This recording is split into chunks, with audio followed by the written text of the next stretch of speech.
తాకట్లో ఉన్న మీ బంగారాన్ని విడిపించి ఆ రోజు ఆన్లైన్ రేటుకి కొంటాం. Sharma Gold Company. జయ జయ జయ ప్రియ భారత జనయిత్రి దివ్యధాత్రి, జయ జయ జయ శత సహస్ర నరనారి హృదయ నేత్రి. ఒక్కసారి ఈ దేశాన్ని ఫీల్ అవ్వండి. ఒక్కసారి ఈ దేశం గురించి ఆలోచించండి. ఒక్కసారి మిమ్మల్ని కన్నా ఈ భరతమాత గురించి ఆలోచించండి. నిజంగా ఇది సింధూర తిలకమే కదా, భరతమాత నుదుట సింధూర తిలకమే కదా, మన ప్రధాని మోదీ దిద్దిన సింధూర తిలకమే కదా. పహల్గాంలో అన్యాయంగా అసువులు బాసిన ఆ 26 మంది పర్యాటకుల సతీమణులు కన్నీరు కాల్స్తే ఆ కన్నీరుకిది ప్రతీకారమే కదా.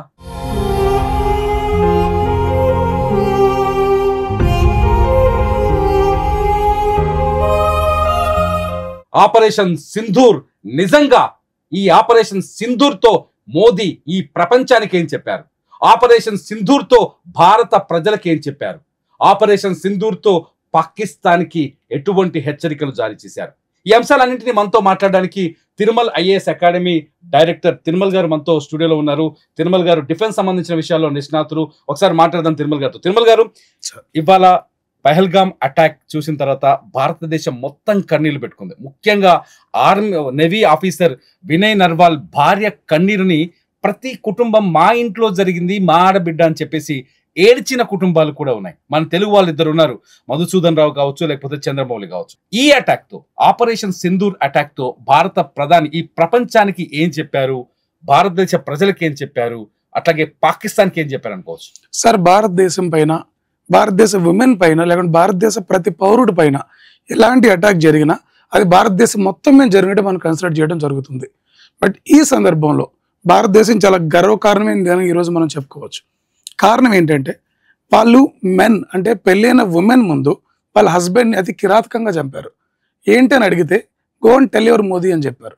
ఈరోజు ఆ ఉమెన్ వెళ్ళి మోదీకి చెప్పడం జరిగింది, మోదీ గారు యాక్షన్ తీసుకోవడం కూడా జరిగింది. దీనికి వాళ్ళ సమాధానం ఏంటి అంటే, మనం పాకిస్తాన్ మీరు విషయం తీసుకున్నట్లయితే సార్, స్వతంత్రం వచ్చిన దగ్గర నుండి కూడా పాకిస్తాన్ అనేది భారతదేశం వివిధ రకాల అటాక్స్ని ప్లాన్ చేయడం, విఫలం అవడం జరుగుతూ వస్తుంది. దీనికి చాలా మంది గుంట నక్కలు కూడా తోడవటం జరిగింది. ఈ లష్కరే తోయిబా, ఈ మిగతా ఏవైతే టెర్రర్ సంస్థలు ఉంటాయో అవన్నీ కూడా పాకిస్తాన్ కనుసంధంలోనే భారతదేశం మీద అటాకులు జరుగుతున్నాయి. మీరు 1971 తీసుకోండి, 2019 తీసుకోండి, 2024 తీసుకోండి. Every time the terrorist were coming in to India and they're killing the innocent people, but every time India is also taking the retaliation very strongly. But still వాళ్ళకి ఇంకా బుద్ధి రాలేదు. ఈసారి మన మోదీ గారు ఖచ్చితంగా దీనికో సమాధానం చెప్పాలి. అంటే భార్యల ముందు కళ్ళ ముందు భర్తలను చంపి టెల్ యువర్ మోదీ అన్నారంటే, ప్రపంచంలో భారతదేశం వాళ్ళు ఎంత తక్కువ చేసి చూస్తారో ఒకసారి మీరు గమనించండి. దీనికి ఖచ్చితంగా సమాధానం చెప్పి తీరాలి. మీరు మా ఇండియన్ ఉమెన్ నుదుటి పైన కుంకాన్ని జరిపారు. ఇప్పుడు భారతదేశం మీ రక్తంతో భారతదేశం మొత్తానికి తిలకం దిద్దని నరేంద్ర మోడీ గారు.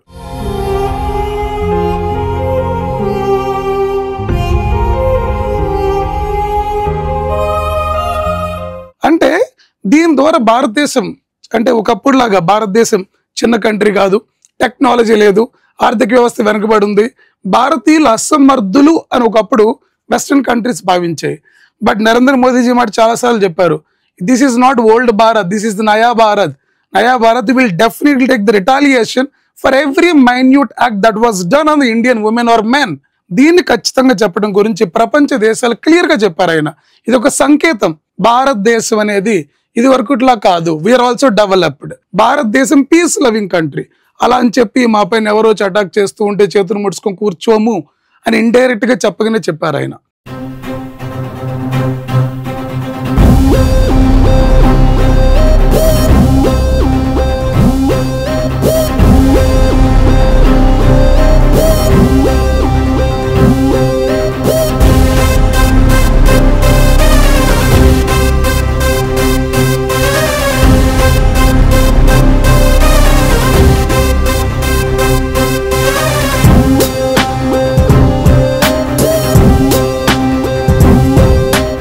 ఇక్కడ మోదీ చాలా క్లియర్ గా ఉన్నారు మొదటి నుంచి. అంటే ఎప్పుడైతే పహల్గామ్ అటాక్ జరిగిందో, అటాక్ జరిగిన తర్వాత ఒక వార్నింగ్ ఇచ్చారు ఉగ్రవాదులకి. ఆ తర్వాత ప్రపంచ దేశాలన్నింటితో తగిన సంప్రదింపులు జరిపారు.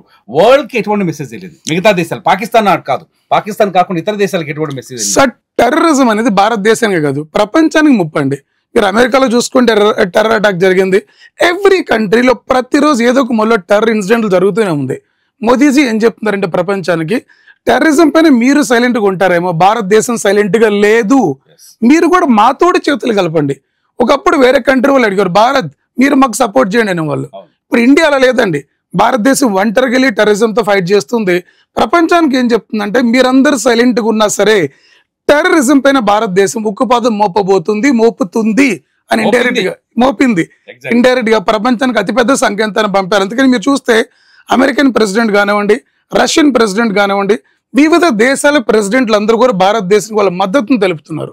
ఇదే సందర్భంలో చైనా ఎప్పుడైతే పాకిస్తాన్కి సపోర్ట్, ప్రతిసారి పాకిస్తాన్కి సపోర్ట్ చేస్తుంది, ఈసారి చైనా లాంటి అతిపెద్ద కంట్రీ కూడా చాలా తటస్థంగా ఎలాంటి మాటలు ఇండియాకి తొలుత వచ్చేసి మేము పాకిస్తాన్ సార్వభౌమాధికారాన్ని కాపాడుతాం, దక్షిణాసియాలో శాంతి కోసం పాకిస్తాన్ మద్దతు ఇస్తామంటూనే ఇప్పుడు వెనక్కి తగ్గింది.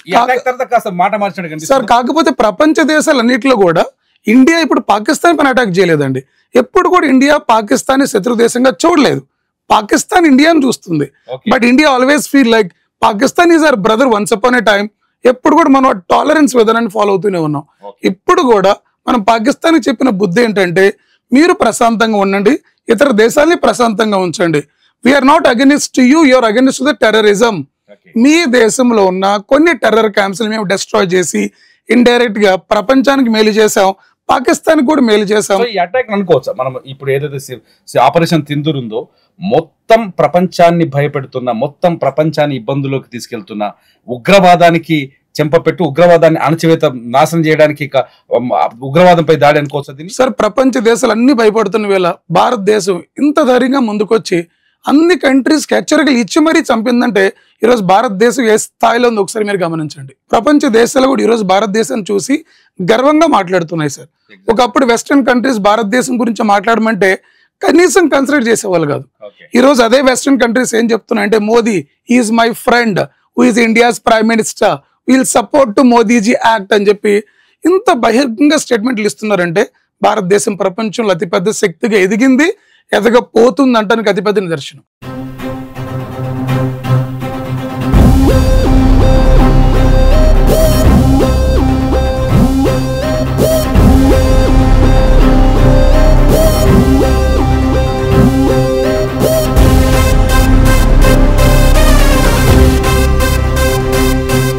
ఆపరేషన్ సింధూర్ తర్వాత మొత్తం దేశాలు, కాకపోతే అమెరికా కావచ్చు, ట్రంప్ మాట్లాడారు, లేకపోతే అమెరికన్ రక్షణ ఇన్ఛార్జ్ శాఖ మాట్లాడింది, అట్లాగే జర్మనీ, జపాన్ మాట్లాడింది, రష్యా మాట్లాడింది, అందరూ మాట్లాడుతున్నారు ఇండియాకి మేము మద్దతుగా నిలబడ్డాం, ఉగ్రవాదంపై దాడికి ఇండియాకి మేము సపోర్ట్ చేస్తామని చెప్పేసి.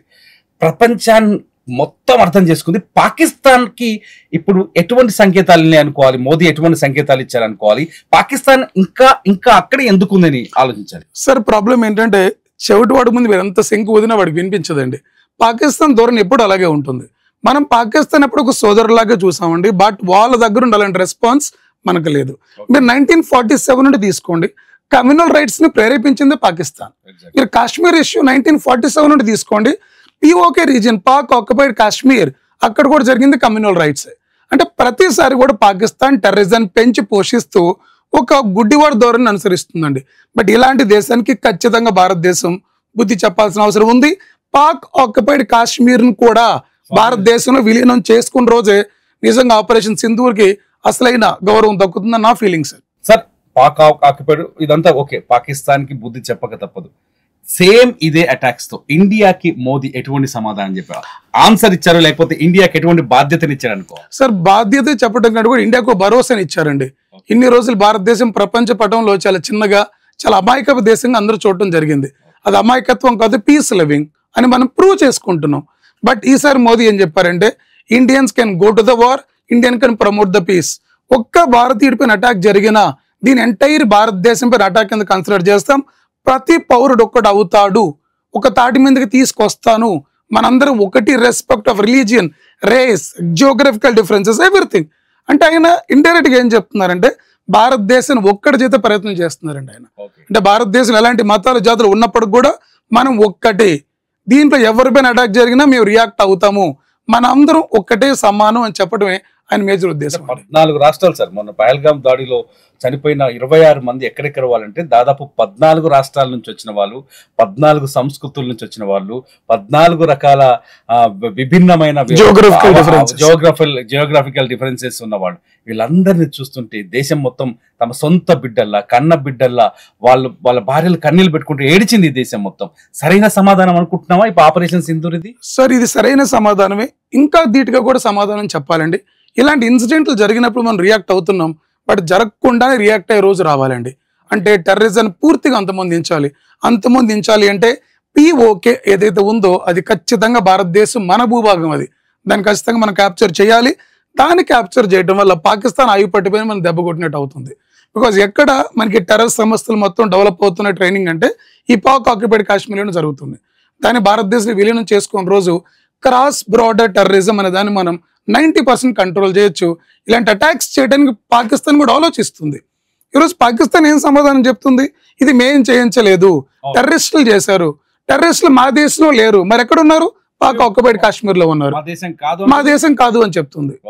బట్ అదే పాక్ ఆక్యుపైడ్ కాశ్మీర్ మన భారతదేశం విలీనం చేసుకుంటే క్రాస్ బార్డర్ టెర్రరిజం అనేది ఇండియా దగ్గరలో ఎక్కడ కనిపించదండి.